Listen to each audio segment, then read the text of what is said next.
Hi hello everyone welcome to my channel Srushti tutorial for maths. ನಾನು ಈ ದಿನ 10th standard ಮ್ಯಾಥಮೆಟಿಕ್ಸ್ಗೆ ಸಂಬಂಧಪಟ್ಟ ಹಾಗೆ ಚಾಪ್ಟರ್ ನಂಬರ್ 4 ಕ್ವಾಡ್ರಾಟಿಕ್ ಈಕ್ವೇಷನಲ್ಲಿ ಬರ್ತಕ್ಕಂತಹ ಎಕ್ಸರ್ಸೈಸ್ 4.1ರಲ್ಲಿ ಬರುವ ಕ್ವಶನ್ಸನ್ನು ಸಾಲ್ವ್ ಮಾಡಿ ಅವುಗಳಿಗೆ ಸೊಲ್ಯೂಷನ್ ಕಂಡುಹಿಡಿಯೋದು ಹೇಗೆ ಅನ್ನೋದಕ್ಕೆ ಸಂಬಂಧಪಟ್ಟ ಹಾಗೆ ಈ ಒಂದು ವಿಡಿಯೋದಲ್ಲಿ ನಿಮ್ಮ ಜೊತೆಗೆ ಡಿಸ್ಕಷನ್ ಮಾಡ್ತಾ ಇದ್ದೀನಿ. ದಯವಿಟ್ಟು ನಮ್ಮ ಚಾನಲ್ನ ಯಾರು ಸಬ್ಸ್ಕ್ರೈಬ್ ಮಾಡಿಲ್ವೋ ಚಾನಲ್ನ ಸಬ್ಸ್ಕ್ರೈಬ್ ಮಾಡಿ, ಹಾಗೆ ಪಕ್ಕದಲ್ಲಿರುವಂತಹ ಬೆಲ್ ಐಕನ್ ಕ್ಲಿಕ್ ಮಾಡೋದ್ರ ಮೂಲಕ ನೋಟಿಫಿಕೇಶನ್ ಆನ್ ಮಾಡ್ಕೊಳ್ಳಿ ಅಂತ ಹೇಳ್ತಾ ಬನ್ನಿ ಕ್ಲಾಸ್ ಶುರು ಮಾಡೋಣ. ಎಕ್ಸರ್ಸೈಸ್ 4.1 ಫಸ್ಟ್ ಕ್ವಶನ್ ಏನು ಹೇಳುತ್ತೆ ಅಂತ. ಓಕೆ, ಎಕ್ಸರ್ಸೈಸ್ 4.1ನಲ್ಲಿ ಫಸ್ಟ್ ಮೇನ್ ಹೇಳುತ್ತೆ ಏನಪ್ಪಾ ಅಂತ ಹೇಳಿದ್ರೆ, check whether the following are quadratic equations. ಈ ಕೆಳಗೆ ಕೊಟ್ಟಿರುವಂತಹ ಎಕ್ಸ್ಪ್ರೆಷನ್ಸ್ಗಳಲ್ಲಿ ಕ್ವಾಡ್ರಾಟಿಕ್ ಈಕ್ವೇಷನ್ ಯಾವುದು ಅನ್ನೋದನ್ನ ಕೇಳಿದ್ದಾರೆ. ಸೊ ಇಲ್ಲಿ ಕ್ವಾಡ್ರಾಟಿಕ್ ಈಕ್ವೇಷನ್ ಅನ್ನೋದು ಯಾವುದು ಅಂತ ನೀವು ಬೇಕು ಅಂತ ಹೇಳಿದ್ರೆ ನೀವೇನು ಮಾಡಬೇಕು ಅಂದರೆ, ಕ್ವಾಡ್ರಾಟಿಕ್ ಈಕ್ವೇಷನಿನ ಸ್ಟ್ಯಾಂಡರ್ಡ್ ಫಾರ್ಮ್ ನಿಮಗೆ ಗೊತ್ತಿರಬೇಕು. ಕ್ವಾಡ್ರಾಟಿಕ್ ಈಕ್ವೇಷನಿನ ಸ್ಟ್ಯಾಂಡರ್ಡ್ ಫಾರ್ಮ್ ನಿಮಗೆ ಗೊತ್ತು, x² plus ax² plus bx plus c is equal to 0 ಅಂತ ಕರಿತೀವಿ ನಾವು. ಈ ಒಂದು ax² plus bx plus c ಫಾರ್ಮಲ್ಲಿ ಕೆಳಗಿನ ಯಾವ ಒಂದು ಎಕ್ಸ್ಪ್ರೆಷನ್ಸ್ ಬರ್ತಾವೋ, ಈಕ್ವೇಷನ್ಸ್ ಬರ್ತಾವೋ ಅವುಗಳನ್ನು ಕ್ವಾಡ್ರಾಟಿಕ್ ಈಕ್ವೇಷನ್ ಅಂತ ಕರಿತೀವಿ. ಹಾಗಿದ್ಮೇಲೆ ಒಂದೊಂದಾಗಿ ನೋಡ್ತಾ ಹೋಗೋಣ, ಇದರಲ್ಲಿ ಯಾವುದು ಕ್ವಾಡ್ರಾಟಿಕ್ ಈಕ್ವೇಷನ್, ಯಾವುದು ಈಕ್ವೇಷನ್ ಕ್ವಾಡ್ರಾಟಿಕ್ ಈಕ್ವೇಷನ್ ಅಲ್ಲ ಅನ್ನೋದನ್ನ ಚೆಕ್ ಮಾಡ್ತಾ ಹೋಗೋಣ. ಓಕೆ, ಮೊದಲನೇ ಕೊಟ್ಟಿದ್ದಾರೆ x+1 whole square plus 2 into x - 3 ಅಂತ ಕೊಟ್ಟಿದ್ದಾರೆ. ಸೊ ಈ ಒಂದು ಈಕ್ವೇಷನ್ ನೀವು ಸಿಂಪ್ಲಿಫೈ ಮಾಡ್ತಾ ಹೋದಾಗ x+1 ಹೋಲ್ ಸ್ಕ್ವೇರ್ ಅಂದರೆ ನೀವು a+b ಹೋಲ್ ಸ್ಕ್ವೇರ್ ಫಾರ್ಮಲ್ಲಿ ಬರೀಬೇಕು. a+b ಹೋಲ್ ಸ್ಕ್ವೇರ್ ಫಾರ್ಮಲ್ಲಿ ಬರೆದ್ರೆ ಅದೇನಾಗುತ್ತೆ, x² ಪ್ಲಸ್ 1 ಪ್ಲಸ್ 2x ಆಗುತ್ತೆ. ಈ ಕಡೆ 2 ಇಂದ x - 3ನ ನೀವು ಮಲ್ಟಿಪ್ಲೈ ಮಾಡಿ ಬರಿತಾ ಹೋಗ್ರಿ, 2x - 3 ಬರುತ್ತೆ. ಈಗ x² ಇಲ್ಲಿ ಪ್ಲಸ್ 2x ಮೈನಸ್ 2x ಎರಡೂ ಸೈಡಲ್ಲಿ ಇರೋದ್ರಿಂದಾಗಿ ಎರಡೂ ಸೈಡಲ್ಲಿ 2x ಕ್ಯಾನ್ಸಲ್ ಆಗಿಬಿಡುತ್ತೆ. ಈಗ ನಿಮಗೆ ಇಲ್ಲಿ ಉಳಿತದೆ ಏನಪ್ಪಾ ಅಂತ ಹೇಳಿದ್ರೆ, ಇಲ್ಲಿ x² ಉಳಿತದೆ, ಇಲ್ಲಿ ಹಾಗೇನೆ 1 ಉಳಿತದೆ. ಇಲ್ಲಿ ಆ್ಯಕ್ಚುಲಿ 2 3 6 ಬರುತ್ತೆ.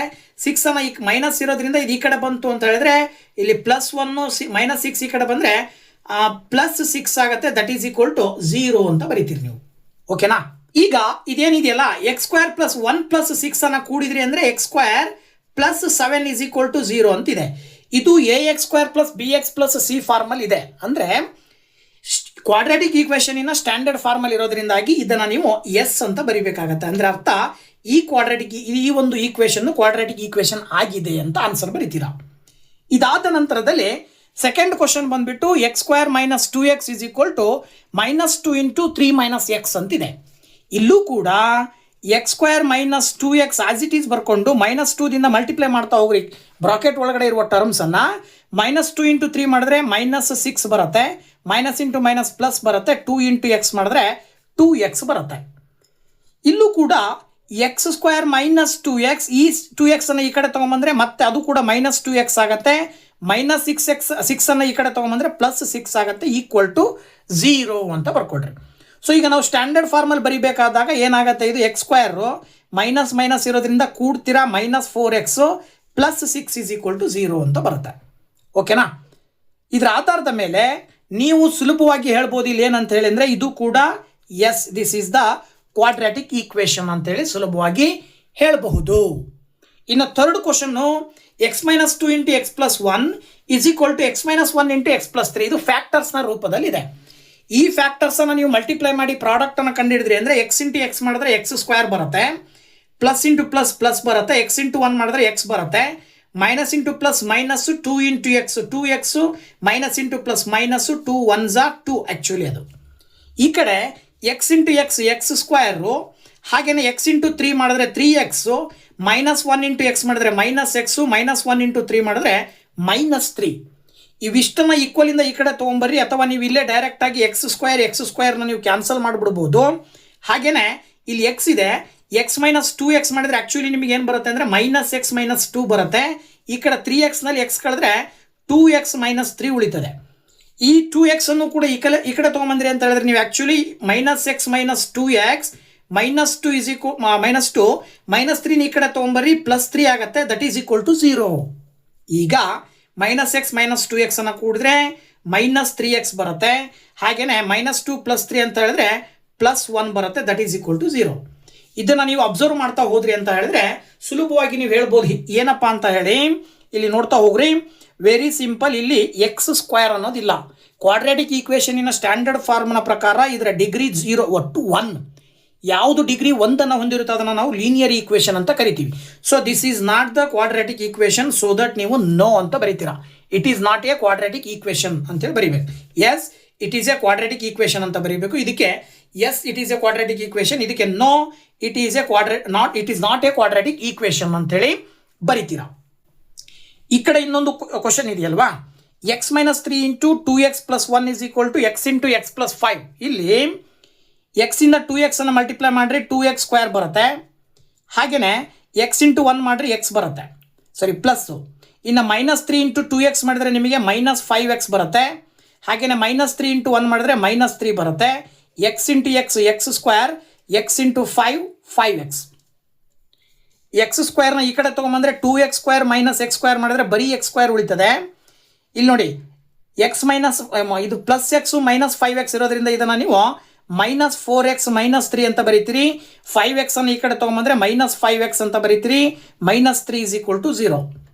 ಈಗ ನೀವು ಏನು ಬರೀಬೋದು ನೋಡ್ತಾ ಹೋದ್ರಿ ಅಂತ ಹೇಳಿದ್ರೆ ಇಲ್ಲಿ ಸೊ ನೆಕ್ಸ್ಟು ಫೋರ್ತ್ ಕ್ವಶನ್ ನೋಡೋದಾದ್ರೆ x -3 into 2x plus 1 is equal to x into x plus 5 ಇದೆಯಲ್ವಾ. ಇಲ್ಲಿ ಎಕ್ಸ್ ಇಂಟು 2x ಮಾಡಿದ್ರೆ ನಿಮಗೆ ಏನು ಬರುತ್ತೆ ಅಂದರೆ 2x ಸ್ಕ್ವೇರ್ ಬರುತ್ತೆ, ಪ್ಲಸ್ ಎಕ್ಸ್ ಇಂಟು 1 ಮಾಡಿದ್ರೆ ಎಕ್ಸ್ ಬರುತ್ತೆ, -3 ಇಂಟು 2 ಮಾಡಿದ್ರೆ ಆ್ಯಕ್ಚುಲಿ 6x ಬರುತ್ತೆ, minus into plus minus 3 1s 3, that is equal to x into x 2x plus x into 5x. So ನೀವು ಇದನ್ನು ಸುಲಭವಾಗಿ ಇಲ್ಲಿ 2x ಸ್ಕ್ವೇರ್ ಇಲ್ಲಿ ಪ್ಲಸ್ ಎಕ್ಸು -6x ಇರೋದ್ರಿಂದಾಗಿ ನೀವು ಆ್ಯಕ್ಚುಲಿ ಇದು ಎಕ್ಸ್ ಇಂಟು ಎಕ್ಸ್ ಸ್ಕ್ವೇರ್ ಬರೀತೀರಲ್ವಾ. ಈಗ ಪ್ಲಸ್ ಎಕ್ಸು -6x ಇರೋದ್ರಿಂದಾಗಿ ನಿಮಗೆ -5x -3 ಆಗುತ್ತೆ. ಈ 2x ಸ್ಕ್ವೇರ್ನ ಈ ಕಡೆ ತೊಗೊಂಬಂದರೆ -2x ಸ್ಕ್ವೇರು, ಹಾಗೆ ಸಾರಿ ಬರೀ -x ಸ್ಕ್ವೇರು ಪ್ಲಸ್ 5x ಈ ಕಡೆ ಬಂದರೆ -5x, that is equal to 0. 2x ಸ್ಕ್ವೇರ್ನಲ್ಲಿ ಎಕ್ಸ್ ಸ್ಕ್ವೇರ್ನ ಕಳೆದ್ರೆ ಎಕ್ಸ್ ಸ್ಕ್ವೇರ್ ಬರುತ್ತೆ, -5x -5x ಕೂಡಿದ್ರೆ -10x ಬರುತ್ತೆ, ಇಲ್ಲಿ -3 ಇದೆ, that is equal to 0. So ಇದು ಕೂಡ ಸ್ಟ್ಯಾಂಡರ್ಡ್ ಫಾರ್ಮಲ್ ಇರೋದ್ರಿಂದ, ಕ್ವಾಡ್ರಾಟಿಕ್ ಈಕ್ವೇಷನಿನ ಸ್ಟ್ಯಾಂಡರ್ಡ್ ಫಾರ್ಮಲ್ ಇರೋದ್ರಿಂದ yes it is a quadratic equation ಅಂಥೇಳಿ ನೀವು ಆನ್ಸರ್ ಬರೀಬೇಕಾಗತ್ತೆ. ಇನ್ನು ಇದೇ ಫಸ್ಟ್ ಮೇನ್ನಲ್ಲಿ 5ನೇ question 2x - 1 into x - 3 is equal to x plus 5 into x - 1. ಇವೆರಡೂ ಫ್ಯಾಕ್ಟರ್ಸನ್ನು ನೀವು ಮಲ್ಟಿಪ್ಲೈ ಮಾಡಿದ್ರಿ ಅಂತ ಹೇಳಿದ್ರೆ 2x ಇಂಟು ಎಕ್ಸ್ ಮಾಡಿದ್ರೆ 2x ಸ್ಕ್ವೇರು, 2 ಇಂಟು 3 ಮಾಡಿದ್ರೆ 6x. ಓಕೆನಾ?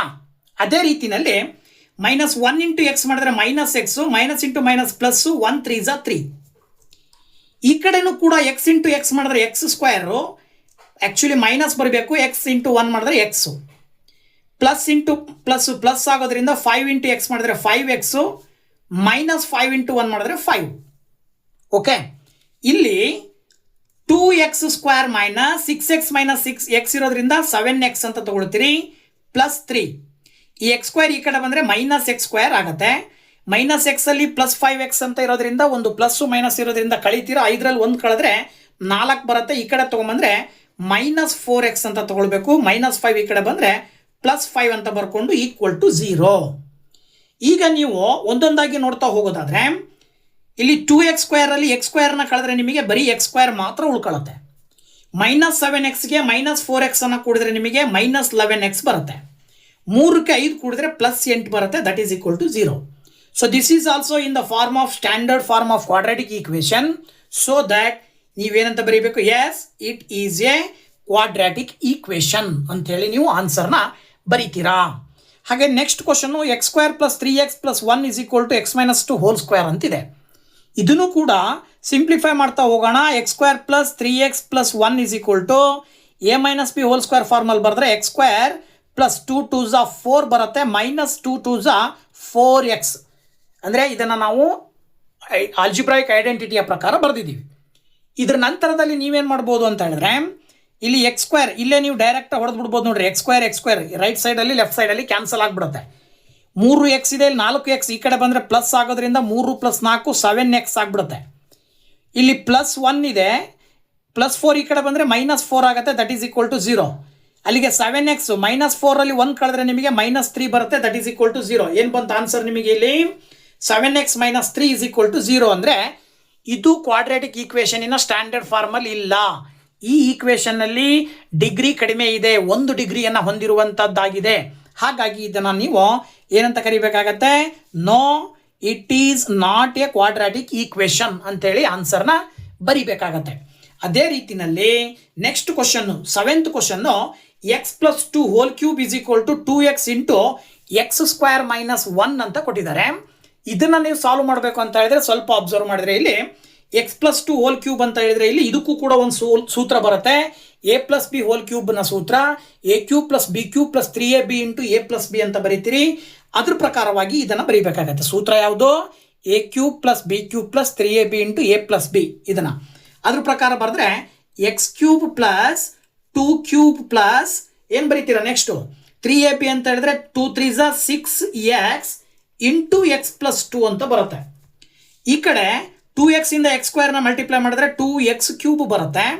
ಮತ್ತೆ ನೀನು 2x ಇಂದ -1 ಮಲ್ಟಿಪ್ಲೈ ಮಾಡಿ -2x ಬರುತ್ತೆ. Very simple.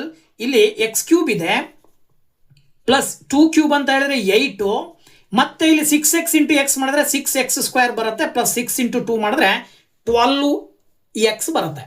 That is equal to 2x³ - 2x ಅಂತ ಬರೀತೀರ. ಈಗ 2x³ ಈ ಕಡೆ ಬಂದರೆ x³ - 2x³ ಆಯಿತು, ಪ್ಲಸ್ ಇದು 6x² ಇದೆ, ಪ್ಲಸ್ ಈ 12x ಇದೆ, -2x ಈ ಕಡೆ ಬಂದರೆ ಪ್ಲಸ್ 2x ಆಗುತ್ತೆ. ಇಲ್ಲಿ ಪ್ಲಸ್ 8 ಒಂದಿದೆ, ದಟ್ ಈಸ್ ಈಕ್ವಲ್ ಟು 0. ಇನ್ನೂ ಸಿಂಪ್ಲಿಫೈ ಮಾಡಿ ಬರೆದಾಗ x³ -2x³ ಅನ್ನು ನೀವು ಕಳೆದ್ರಿ ಅಂದರೆ -x³ ಉಳಿತದೆ, ಪ್ಲಸ್ 6x², 12ಕ್ಕೆ 2 ಸೇರಿಸಿದ್ರೆ plus 14x plus 8 is equal to 0. ಇಲ್ಲಿ ಕ್ಯೂಬ್ ಇರೋದ್ರಿಂದಾಗಿ ಇದು ಕ್ವಾಡ್ರಾಟಿಕ್ ಈಕ್ವೇಷನ್ ಅಲ್ಲ. ಹಾಗಾಗಿ ಇದಕ್ಕೂ ಕೂಡ ನೀವು answer no it is not a quadratic equation ಅಂತೇಳಿ ಆನ್ಸರ್ ಬರೀತೀರಾ. ಕೊನೆಯದಾಗಿ ಇನ್ನೊಂದು question x³ - 4x² - x+1 is equal to x - 2 whole cube ಅಂತ ಕೊಟ್ಟಿದ್ದಾರೆ. ಇದಕ್ಕೆ ನೀವು ಆನ್ಸರ್ ಬರೀಬೇಕಂದ್ರೆ ನೋಡಿ, ಇಲ್ಲಿ x³ - 4x² - x+1 ಏನು ಮಾಡೋಂಗಿಲ್ಲ. ಇದಕ್ಕೆ ಇಲ್ಲಿ ಹೆಂಗೆ x+2 ಹೋಲ್ ಕ್ಯೂಬ್ ಕೊಟ್ಟಿದ್ದಾರೆ, ಈ ಕಡೆ x - 2 ಹೋಲ್ ಕ್ಯೂಬ್ ಅಂದರೆ a - b whole cube formula ಬರೀಬೇಕು. a - b whole cube formula ಏನು ಹೇಳುತ್ತೆ? a³ + b³ + 3a a³ - b³ - 3ab into a - b. ಅದ್ರ ಪ್ರಕಾರವಾಗಿ ನೀವು x³ - b³ ಅಂತ ಹೇಳಿದ್ರೆ ನೀವು 2 ಅನ್ನು ಕ್ಯೂಬ್ ಮಾಡಿದ್ರೆ 8 ಬರುತ್ತೆ, ಮೈನಸ್ 3ab ಅಂತ ಹೇಳಿದ್ರೆ 3 ಇಂಟು 2 ಮಾಡಿದ್ರೆ 6x ಆಗುತ್ತೆ. ಬ್ರಾಕೆಟ್ ಒಳಗಡೆ ಮತ್ತೆ x - 2 ಉಳ್ಕೊಳ್ಳುತ್ತೆ. ಬ್ರಾಕೆಟ್ ಒಳಗಡೆ ಏನು ಉಳ್ಕೊಳುತ್ತೆ? x - 2 ಅನ್ನು ನೀವು ಬರೀಬೇಕಾಗತ್ತೆ. ಈಗ ನೀವು ಇದರ ಆನ್ಸರ್ನ ನೀವು ಹೇಳ್ತಾ ಹೋಗಬೇಕು ಅಂತ ಹೇಳಿದ್ರೆ x³ ಆಲ್ರೆಡಿ ಇಲ್ಲಿ ಕ್ಯಾನ್ಸಲ್ ಆಗಿಬಿಡುತ್ತೆ.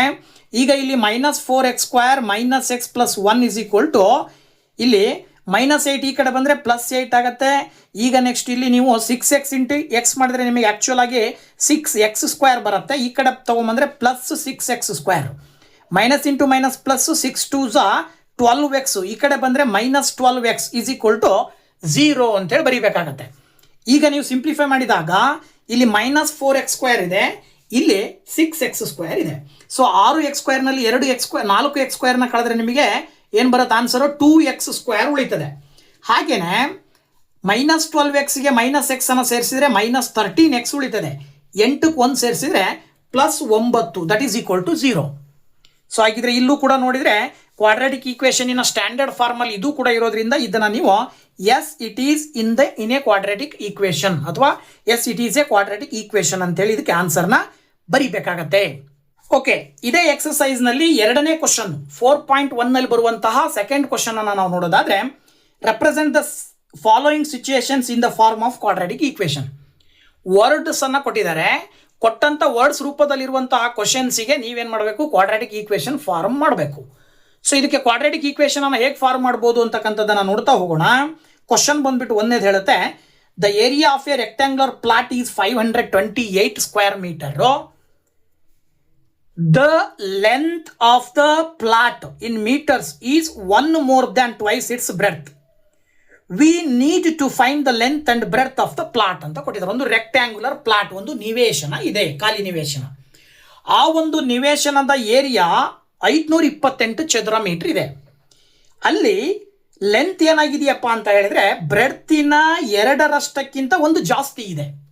ಹಾಗಿದ್ದ ಮೇಲೆ ಅಲ್ಲಿ ಏನಾದರೂ ನೀವು ಲೆಂತ್ ಮತ್ತು ಬ್ರೆಡ್ತನ್ನು ಕಂಡುಹಿಡಿಬೇಕಂದ್ರೆ ಇದಕ್ಕೆ ಕ್ವಾಡ್ರಾಟಿಕ್ ಈಕ್ವೇಷನ್ ಫಾರ್ಮ್ ಮಾಡಬೇಕು. ಸೊ ಅದನ್ನು ಹೇಗೆ ಮಾಡ್ತೀರಾ ಅನ್ನೋದು ಕ್ವಶನ್. ಸೊ ಇದಕ್ಕೆ ನೀವು ಆನ್ಸರ್ ಹೇಗೆ ಹೇಳ್ಬೋದು ನೋಡಿ. ಇಲ್ಲಿ ನೋಡಿ, ಕೊಟ್ಟಂಥ ಕ್ವಶನ್ ಹೇಳುವ ಪ್ರಕಾರವಾಗಿ ನೀವೇನು ತಗೊಳ್ಬೋದು ಅಂತ ಹೇಳಿದ್ರೆ, let the breadth of the plot ಅನ್ನು ನೀವು ಎಕ್ಸ್ ಅಂತ ತಗೊಳ್ರಿ. ಅಲ್ಲಿಗೆ ಅವ್ರು ಹೇಳ್ತಾರೆ ಲೆಂತ್ ಏನಾಗಿರುತ್ತೆ ಅಂದರೆ ಬ್ರೆಡ್ತಿನ 2 ಒಂದು ಜಾಸ್ತಿ. ಅಲ್ಲಿಗೆ ಲೆಂತನ್ನು ನೀವು 2x+1 ಅಂತ ತಗೊಳ್ಬೇಕು. ಸೊ ಇದರ ಆಧಾರದ ಮೇಲೆ ಕ್ವಶನಲ್ಲಿ ಕೊಟ್ಟಿದ್ದಾರೆ area of rectangular plot 528 square metre ಅಂತ ಕೊಟ್ಟಿದ್ದಾರೆ. ನಮಗೆ ಗೊತ್ತು ಏರಿಯಾ ಆಫ್ ರೆಕ್ಟ್ಯಾಂಗಲ್ ಕಂಡುಹಿಡಿಬೇಕಾದ್ರೆ ಫಾರ್ಮುಲಾ ಏನು ಬಳಕೆ ಮಾಡ್ತೀವಿ ನಾವು, L/B ಅಂತ ಬಳಕೆ ಮಾಡ್ತೀವಿ. That is equal to 528. So L/B ಅಂತ ಹೇಳಿದ್ರೆ ಲೆಂತನ್ನು ನೀವೇನಂತ ತೊಗೊಳ್ಬೇಕು, ಇಲ್ಲಿ 2x+1 ಅಂತ ತೊಗೊಳ್ಬೇಕು. ಬಿ ಅಂದರೆ ಬ್ರೆಡ್ತನ್ನು ನೀವೇನಂತ ತೊಗೊಂಡಿದ್ದೀರಿ, ಎಕ್ಸ್ ಅಂತ ತೊಗೊಂಡಿದ್ದೀರಾ. That is equal to 528. So ಇದನ್ನು ನೀವು ಸಿಂಪ್ಲಿಫೈ ಮಾಡಿದಾಗ 2x × x ಮಾಡಿದ್ರೆ 2x² ಬರುತ್ತೆ, 1 × x ಮಾಡಿದ್ರೆ x ಬರುತ್ತೆ. 528 ಈ ಕಡೆ ತೊಗೊಂಬಂದ್ರೆ -528 ಆಗುತ್ತೆ. That is equal to 0. Just equation ಅನ್ನು ಫಾರ್ಮ್ ಮಾಡ್ರಿ ಅಂತ ಅಷ್ಟೇ ಕೊಟ್ಟಿರೋದ್ರಿಂದ ನೀವು ಡೈರೆಕ್ಟ್ ಆಗಿ ಈ ಆನ್ಸರ್ನ ಬರೀಬಹುದು. ಇದು ಈಕ್ವೇಷನ್ ಅನ್ನು ಫಾರ್ಮ್ ಮಾಡಿದೀವಿ ಅಷ್ಟೇ. ಓಕೆನಾ? ಇದೇ ರೀತಿನಲ್ಲಿ ಸೆಕೆಂಡ್ ಕ್ವಶನ್ ಇದೆ. The product of 2 consecutive positive integers is 306. We need to find the integers. 2 ಅಕ್ಕಪಕ್ಕದಲ್ಲಿರುವಂಥ ಕ್ರಮಾನುಗತವಾಗಿರುವಂತಹ ಇಂಟೀಜರ್ಸ್ಗಳು, ಪೂರ್ಣಾಂಕಗಳ ಗುಣಲಬ್ಧವು 306 ಆದರೆ ಆ ಒಂದು ಇಂಟೀಜರ್ಸ್ಗಳನ್ನು ಕಂಡುಹಿಡಿಯಲಿಕ್ಕೆ ನಾವು ಈಕ್ವೇಷನ್ ಫಾರ್ಮ್ ಮಾಡಬೇಕು. ಓಕೆನಾ? ಸೊ ಇದಕ್ಕೆ ನೀವು ಆನ್ಸರ್ ಏನು ಬರೀಬಹುದು ನೋಡಿದ್ರೆ, ಕ್ವಶನ್ ಹೇಳುವ ಪ್ರಕಾರ let 2 consecutive integers B X and x+1 ಅಂತ ತಗೊಳ್ಬೋದು. ನಾವು ಅಕ್ಕಪಕ್ಕದಲ್ಲಿರೋದ್ರಿಂದ ಒಂದು ಸಂಖ್ಯೆ ಎಷ್ಟಿರುತ್ತೋ ಅದಕ್ಕಿಂತ ಒಂದು ಜಾಸ್ತಿ ತಗೊಂಡ್ರೆ ಇನ್ನೊಂದು ಸಂಖ್ಯೆ ಅಂತ ತಗೊಳ್ತೀವಿ. ಅವ್ರು ಹೇಳ್ತಾರೆ ಪ್ರಾಡಕ್ಟ್ ಆಫ್ 2 ನಂಬರ್ಸ್. ಕ್ವಶನ್ ಏನು ಕೊಟ್ಟಿದ್ದಾರೆ ಅಂದರೆ product of 2 consecutive integers is equal to ಎಷ್ಟು ಕೊಟ್ಟಿದ್ದಾರೆ, 306 ಅಂತ ಕೊಟ್ಟಿದ್ದಾರೆ. ಅದ್ರ ಪ್ರಕಾರವಾಗಿ ನೀವು ಇವೆರಡರ ಪ್ರಾಡಕ್ಟ್ ಅನ್ನ x × x+1 is equal to 306 ಅಂತ ತಗೊಳ್ಬೋದು. ಪ್ರಾಡಕ್ಟ್ ಆಫ್ 2 ಕಾನ್ಸಿಕ್ಯೂಟಿವ್ ಇಂಟೀಜರ್ಸ್ ಅಂತ ಹೇಳಿ ಕೊಟ್ಟಿದ್ದಾರೆ. ಅದರ ಆಧಾರದ ಮೇಲೆ x × x+1 is equal to 306 ಅಂತ ತಗೊಂಡ್ರಿ ಅಂದರೆ x × x ಮಾಡಿದ್ರೆ x² ಬರುತ್ತೆ, x × 1 ಮಾಡಿದ್ರೆ x ಬರುತ್ತೆ. 306 ಈ ಕಡೆ ಬಂದರೆ -306 ಆಗುತ್ತೆ. That is equal to 0. ಇದು ನಾವು ಲೆಕ್ಕ ಮಾಡಿ ಫೈಂಡ್ ಔಟ್ ಮಾಡಬೇಕಾಗಿರುವಂಥ ಒಂದು ಕ್ವಾಡ್ರಾಟಿಕ್ ಈಕ್ವೇಷನ್. ಈ ಈಕ್ವೇಷನ್ ಫ್ಯಾಕ್ಟರೈಸೇಷನ್ ಮೆಥಡ್ ಮಾಡಿಬಿಟ್ರೆ ಅಂದರೆ ನಿಮಗೆ ಡೈರೆಕ್ಟಾಗಿ ಆ 2 ಸಂಖ್ಯೆಗಳು ಯಾವುವು ಅಂತ ಸಿಕ್ಬಿಡ್ತವೆ. ಇದು ನೆಕ್ಸ್ಟ್ ಎಕ್ಸಸೈಸಲ್ಲಿ ಬರುತ್ತೆ. ಇಲ್ಲಿ ನೀವು ಸಾಲ್ವ್ ಮಾಡೋ ಅಗತ್ಯತೆ ಇಲ್ಲ, ಜಸ್ಟ್ ನೀವು ಈಕ್ವೇಷನ್ ಅನ್ನು ಫಾರ್ಮೇಷನ್ ಮಾಡಬೇಕು. ಸೊ ಹಾಗಿದ್ರೆ ಅದೇ ರೀತಿಯಲ್ಲಿ ಥರ್ಡ್ ಕ್ವಶನ್ ಕೂಡ ಇದೆ. Rohan's mother is 26 years older than him. The product of their ages in years 3 years from now will be 360. We would like to find Rohan's present age ಅಂತ ಕೊಟ್ಟಿದ್ದಾರೆ. Question ಏನು ಹೇಳುತ್ತೆ ಅಂದರೆ ರೋಹನ್ ಅವರ ತಾಯಿ ರೋಹನ್ಗಿಂತ 26 ವರ್ಷ ದೊಡ್ಡವರು. ಹಾಗಿದ್ದ ಮೇಲೆ ನೆಕ್ಸ್ಟ್ ಏನು ಕೊಡ್ತಾರೆ ಅಂತ ಹೇಳಿದ್ರೆ product of their ages 3 years from now. ಇಲ್ಲಿಂದ 3 ವರ್ಷದ ನಂತರದಲ್ಲಿ ಅವರಿಬ್ಬರ ವಯಸ್ಸನ್ನು ಗುಣಾಕಾರ ಮಾಡಿದ್ರಿ ಅಂದರೆ 360 ಬರುತ್ತೆ. ಹಾಗಿದ್ದ ಮೇಲೆ ರೋಹನನ ಈಗಿನ ವಯಸ್ಸನ್ನು ನಾವು ಕಂಡುಹಿಡಬೇಕು ಅಂದರೆ ಈಕ್ವೇಷನ್ ಹೇಗೆ ಫಾರ್ಮ್ ಮಾಡ್ತೀರಾ? ಸೊ ಇದಕ್ಕೆ ಸುಲಭವಾಗಿ ನೀವು ಆನ್ಸರ್ ಹೇಗೆ ಹೇಳ್ತೀರಾ ಅಂದರೆ, ಸೊ ನೀವೇನು ತಗೊಂಬಿಡಿ ಅಂತ ಹೇಳಿದ್ರೆ let the present age of ರೋಹನನ್ನು ನಾವು ಎಕ್ಸ್ ಅಂತ ತಗೊಳ್ಳೋಣ. So present age of Rohan x ಆಯಿತು ಅಂದರೆ ಅವಾಗ ಮದರ್ನ ವಯಸ್ಸು ಏನಾಗುತ್ತೆ, x+26 ಆಗುತ್ತೆ. ನಂತರದಲ್ಲಿ ಆಫ್ಟರ್ 3 years ಅಂತ ಹೇಳಿದ್ರೆ ರೋಹನನ ವಯಸ್ಸು x+3 ಆಯಿತು ಅಂತ ಹೇಳಿದ್ರೆ ಮದರ್ನ ವಯಸ್ಸು x+26+3 ಆಗುತ್ತೆ. ಇದ್ರ ಪ್ರಕಾರ ಇವರಿಬ್ಬರ ವಯಸ್ಸನ್ನು ಗುಣಾಕಾರ ಮಾಡಿದ್ರೆ 360 ಬರುತ್ತೆ ಅಂತ ಕೊಟ್ಟಿದ್ದಾರೆ. ಸೊ ಕ್ವಶನ್ ಹೇಳುವ ಪ್ರಕಾರ ನೀವು x+3 × x+26ಗೆ 3 ಅನ್ನು ಕೂಡಿದ್ರೆ ಅಂದರೆ 29 ಬರುತ್ತೆ. ದಟ್ ಈಸ್ ಈಕ್ವಲ್ ಟು 360 ಅಂತ ಬರ್ಕೊಳ್ಬೇಕು. ಇದನ್ನು ನೀವು ಸಿಂಪ್ಲಿಫೈ ಮಾಡ್ತಾ ಹೋದ್ರಿ ಅಂದರೆ x × x x² ಬರುತ್ತೆ, x × 29 29x ಬರುತ್ತೆ, 3 × x 3x ಬರುತ್ತೆ, 3 × 29 ಮಲ್ಟಿಪ್ಲೈ ಮಾಡಿದರೆ ನೀವು 87 ಬರುತ್ತೆ. ಈ 316 ಈ ಕಡೆ ತೊಗೊಂಬರಿ -360 ಆಗುತ್ತೆ. That is equal to 0. ಈಗ ನೋಡಿ x² ಪ್ಲಸ್ 29ಗೆ 3 ಆ್ಯಡ್ ಮಾಡಿದ್ರಿ ಅಂತ ಹೇಳಿದ್ರೆ ನಿಮಗೆ 32x ಬರುತ್ತೆ. ಈಗ ಇದಕ್ಕೆ ದೊಡ್ಡ ಸಂಖ್ಯೆಗೆ ಚಿಹ್ನೆ ಮೈನಸ್ ಇರೋದ್ರಿಂದ ಮೈನಸ್ ಹಾಕಬೇಕು. 360ರಲ್ಲಿ 87 ಕಳೆದ್ರಿ ಅಂದರೆ ನೀವು 273 ಬರುತ್ತೆ. That is equal to 0. ಇದು ಕ್ವಾಡ್ರಾಟಿಕ್ ಈಕ್ವೇಷನ್. ಈ ಈಕ್ವೇಶನ್ ಸಾಲ್ವ್ ಮಾಡಿದಾಗ ನಿಮಗೆ ರೋಹನನ ವಯಸ್ಸು ಪ್ರೆಸೆಂಟ್ ಏಜ್ ಆಫ್ ರೋಹನ್ ಸಿಕ್ಬಿಡುತ್ತೆ. ಓಕೆನಾ. ಕೊನೆಯದಾಗಿ ಇನ್ನೊಂದು ಕ್ವಶನ್ ಕೊಟ್ಟಿದ್ದಾರೆ. ಏನಪ್ಪಾ ಅಂತ ಹೇಳಿದ್ರೆ, a train travels a distance of 480 kilometre at a uniform speed. If the speed had been 8 kilometre per hour less, then it would have taken 3 hours more to cover the same distance. We need to find the speed of the train. ಈಗ ಒಂದು train ಯಾವುದೋ ಒಂದು uniform ಸ್ಪೀಡಲ್ಲಿ ಹೋಗ್ತಾ ಇದೆ, ಒಂದು ನಿರ್ದಿಷ್ಟವಾದ ವೇಗದಲ್ಲಿ ಚಲಿಸ್ತಾ ಇದೆ. ಹಾಗೆ ನಿರ್ದಿಷ್ಟವಾದ ವೇಗದಲ್ಲಿ ಚಲಿಸುವುದರ ಮೂಲಕ 480 ಕಿಲೋಮೀಟರ್ನ ತಲುಪಬೇಕು. ಆ 480 ಕಿಲೋಮೀಟರ್ನ ತಲುಪಲಿಕ್ಕೆ ಎಷ್ಟೋ ಟೈಮ್ ತಗೊಳುತ್ತೆ. ಬಟ್ ಅದೇ ಒಂದು ಟ್ರೈನಿನ ಸ್ಪೀಡ್ ಏನಾದರೂ 8 ಕಿಲೋಮೀಟರ್ ಪರ್ ಅವರ್ ಕಡಿಮೆ ಆಯಿತು ಅಂದರೆ ತಗೊಳ್ಳುವ ಟೈಮ್ ಜಾಸ್ತಿ ಆಗುತ್ತೆ ತಾನೆ. ಎಷ್ಟು ಜಾಸ್ತಿ ಆಗುತ್ತೆ ಅಂದರೆ 3 ಗಂಟೆ ಜಾಸ್ತಿ ಆಗುತ್ತೆ. ಹಾಗಿದ ಮೇಲೆ ಟ್ರೈನಿನ ಸ್ಪೀಡ್ ಎಷ್ಟು ಅನ್ನೋದು ಕ್ವಶನ್. ಸೊ ಇದಕ್ಕೆ ನೀವು ಆನ್ಸರ್ ಹೇಳಬೇಕು ಅಥವಾ ಇದಕ್ಕೆ ನೀವು ಆನ್ಸರ್ ಕಂಡುಹಿಡಿಬೇಕು ಅಂದರೆ ಕ್ವಾಡ್ರಾಟಿಕ್ ಈಕ್ವೇಷನ್ ಹೇಗೆ ಫಾರ್ಮ್ ಮಾಡ್ತೀರಿ ಅಂತ ನೋಡೋದಾದ್ರೆ, ನೋಡಿ, ನಾವು ಕಂಡುಹಿಡಿಬೇಕಾಗಿರೋದು ಟ್ರೈನಿನ ಸ್ಪೀಡ್ ಆಗಿರೋದ್ರಿಂದ ಅದನ್ನು ನಾವು ಎಕ್ಸ್ ಕಿಲೋಮೀಟರ್ ಪರ್ ಅವರ್ ಅಂತ ತಗೊಳ್ಳೋಣ. ಆಮೇಲೆ ನಮಗೆ ಗೊತ್ತು ಸ್ಪೀಡನ್ನು ನಾವು ಕಂಡುಹಿಡಲಿಕ್ಕೆ d/t ಅನ್ನುವ ಸೂತ್ರವನ್ನು ಬಳಕೆ ಮಾಡ್ತೀವಿ, ಡಿಸ್ಟೆನ್ಸ್ ಡಿವೈಡೆಡ್ ಬೈ ಟೈಮ್. ಇಲ್ಲಿ ಇದ್ರ ಪ್ರಕಾರ ಸ್ಪೀಡ್ ಏನಾಗುತ್ತೆ, ಎಸ್ ಅನ್ನು ನಾವು ಎಕ್ಸ್ ಅಂತ ತಗೊಳ್ಬೇಕಲ್ವಾ. ಡಿಸ್ಟೆನ್ಸ್ ಕೊಟ್ಟಿದ್ದಾರೆ ಅವ್ರು, ಎಷ್ಟು distance 480 kilometre divided by time ಗೊತ್ತಿಲ್ಲ, ಟಿ ಅಂತ ತಗೊಳ್ಳೋಣ. ಈ ಟಿನ ಈ ಕಡೆ ತೊಗೊಂಬಂದ್ರಿ ಅಂತ ಹೇಳಿದ್ರೆ t = 480/x ಆಗುತ್ತೆ. ಇದು ನಾನು ಮಾಮೂಲಿ ಸ್ಪೀಡಲ್ಲಿದ್ದಾಗ ಟೈಮು ಎಷ್ಟು ತಗೊಳುತ್ತೆ ಅಂದರೆ ಇದು 480/x ಆಗುತ್ತೆ. ಸಪೋಸ್ ಅದರ ಸ್ಪೀಡ್ ಏನಾದರೂ 8 ಕಿಲೋಮೀಟರ್ ಪರ್ ಅವರ್ ಕಡಿಮೆ ಆಯಿತು ಅಂತ ಅಂದಾಗ ಇದಕ್ಕೆ ನೀವು ಎಸ್ಗೆ ಇದೇ ಫಾರ್ಮುಲಾಗೆ ಇದನ್ನ ಅಪ್ಲೈ ಮಾಡಿದ್ರಿ ಅಂದರೆ ಎಸ್ ಇರೋ ಜಾಗದಲ್ಲಿ ನೀವು x-8 ಅಂತ ತೊಗೊಳ್ಬೇಕಾಗತ್ತೆ. x-8 ಯಾಕೆ ತೊಗೊಳ್ಬೇಕು ಗೊತ್ತಾಯ್ತಲ್ವಾ. ಮೊದಲಿಗಿದ್ದ ಸ್ಪೀಡು ಕಡಿಮೆ ಆಗಿರೋ ಸ್ಪೀಡನ್ನು ಲೆಸ್ ಮಾಡಬೇಕು. ಆಗ ನಿಮಗೆ ಟೈಮ್ ಎಷ್ಟು ಬರುತ್ತೆ ಅಂತ ಅಂದರೆ ಡಿಸ್ಟೆನ್ಸ್ ಸೇಮು 480, ಟೈಮು ಟಿ. ಈ ಟಿ ಈ ಕಡೆ ಬಂದರೆ ನಿಮಗೆ t = 480/x-8. ಓಕೆ. ನಂತರ ಎಕ್ಸ್ ಕಿಲೋಮೀಟರ್ ಸ್ಪೀಡಲ್ಲಿ ಟೈಮು 480/x ತೊಗೊಳುತ್ತೆ. 8 ಕಿಲೋಮೀಟರ್ ಕಡಿಮೆ ವೇಗದಲ್ಲಿದ್ದಾಗ ಟೈಮ್ ಎಷ್ಟು ತೊಗೊಳುತ್ತೆ, 480/x-8 ಅಂತ ತೊಗೊಳುತ್ತೆ. ಆವಾಗ ಇವೆರಡರ ಮಧ್ಯೆ ಡಿಫ್ರೆನ್ಸ್ ಎಷ್ಟು ಕೊಟ್ಟಿದ್ದಾರೆ ಅವರು, 3 ಅವರ್. ಇದಕ್ಕಿಂತ ಹಿಂಗೆ ಹೋದರೆ ಈ ಒಂದು ಸ್ಪೀಡ್ಗಿಂತ 8 ಕಿಲೋಮೀಟರ್ ಕಡಿಮೆ ಸ್ಪೀಡಲ್ಲಿ ಹೋದರೆ 3 ಗಂಟೆ ಜಾಸ್ತಿ ತೊಗೊಳುತ್ತೆ. ಅಲ್ಲಿಗೆ ನೀವೇನು ಮಾಡಬೇಕು, ಇದರಲ್ಲಿ ಇದನ್ನು ಕಳಿಬೇಕು. ಸೊ ದಟ್ ರಿಕ್ವೈರ್ಡ್ ಈಕ್ವೇಷನ್ ನಾವು ಕಂಡುಹಿಡಬೇಕಾಗಿರೋದು ಈಕ್ವೇಷನ್ ತಾನೆ. ಸೊ ರಿಕ್ವೈರ್ಡ್ ಈಕ್ವೇಷನ್ ಏನಾಗತ್ತಪ್ಪ ಅಂತ ಹೇಳಿದ್ರೆ 480/x-8 -480/x 3 ಅಂತ ತಗೊಳ್ಬೇಕು. ಈಗ ಇದನ್ನು ಕ್ರಾಸ್ ಮಲ್ಟಿಪ್ಲಿಕೇಶನ್ ಮಾಡಿದ್ರಿ ಅಂತ ಹೇಳಿದ್ರೆ 480 × x 480x ಆಗುತ್ತೆ, ಮೈನಸ್ 480 × x-8 3 ಅಂತ ತಗೊಳ್ತೀರ.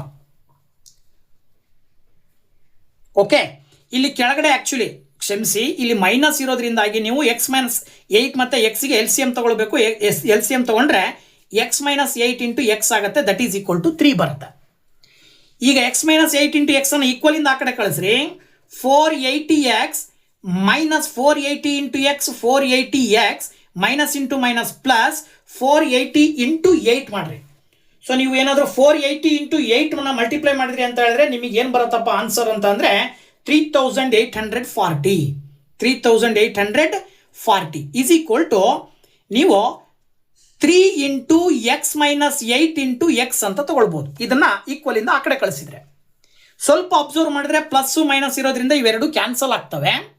ಮುಂದಿನ ಹಂತದಲ್ಲಿ ನೀವು ಹೇಗೆ ಬರಿಬೋದು ನೋಡ್ರಿ, ಇಲ್ಲಿ ಈ 3ನ ಈಕ್ವಲಿಂದ ಆ ಕಡೆ ಕಳಿಸ್ರಿ. ಆಗ ಇಲ್ಲಿ x-8 ಆ್ಯಕ್ಚುಲಿ ಇದನ್ನು x-8 ಅನ್ನು x ಅನ್ನು ಮಲ್ಟಿಪ್ಲೈ ಮಾಡಿ ಬರ್ಕೊಂಡ್ಬಿಡ್ರಿ.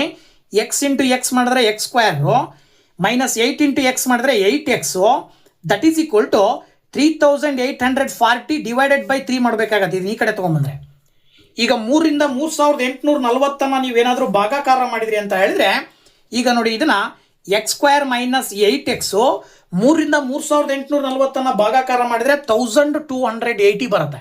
ಈ ಕಡೆ ತೊಗೊಂಬಂದ್ರಿ ಅಂತ ಹೇಳಿದ್ರೆ ಅದು -1280 ಆಗುತ್ತೆ, that is equal to 0. This is the quadratic equation. ಓಕೆನಾ. ಸೊ ದಟ್ ಈ ಒಂದು ವಿಡಿಯೋದಲ್ಲಿ ಎಕ್ಸಸೈಸ್ 4.2ನಲ್ಲಿ ಬರುವ 2 ಕ್ವಶನ್ಸ್ಗೆ ಆನ್ಸರನ್ನು ನಿಮಗೆ ತಿಳಿಸ್ಕೊಟ್ಟಿದ್ದೀನಿ. ಸೊ ವಿಡಿಯೋ ಇಷ್ಟ ಆದರೆ ಲೈಕ್ ಮಾಡಿ, ಶೇರ್ ಮಾಡಿ, ಹಾಗೆ ಕಮೆಂಟ್ ಮಾಡಿ.